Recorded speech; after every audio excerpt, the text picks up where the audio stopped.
ও, গণেশ পুজোটা আমরা 10-12 বছর ধরে বাইরে বাড়িতেই করি।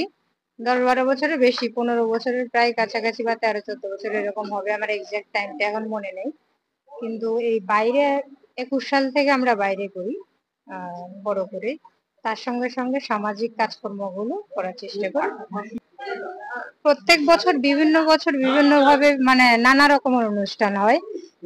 এই বছরের কর্মসূচি হচ্ছে প্রথম দিন আমাদের কত তারিখ থেকে ক্যান্সার সচেতনতা ক্যাম্প চালু হয়েছিল, সেই সঙ্গে ফ্রি চেক আপের ব্যবস্থা ছিল।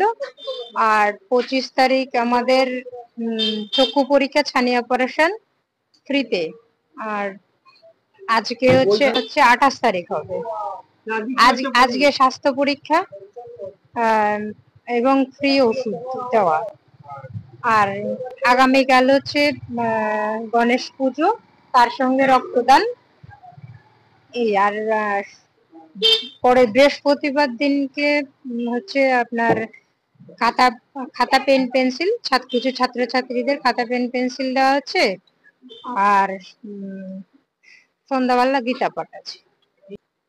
ঠাকুরের প্রতি ভক্তি শ্রদ্ধা এগুলো তো মন থেকে আপনা থেকে আসে, ওটা তো আর মানে কিভাবে আসে বা সেটা সেইভাবে বলা যায় না, না।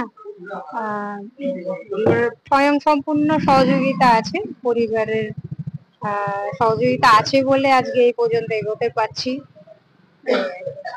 সকলের মঙ্গল, ভগবান যেন সকলের ভালো করেন, সকলের মঙ্গল করেন, সকলের শরীর স্বাস্থ্য ভালো রাখেন, আয়ুর্বেদী করেন, এটাই আর কিছু। সবই ভগবানের ইচ্ছা, এই আর কি।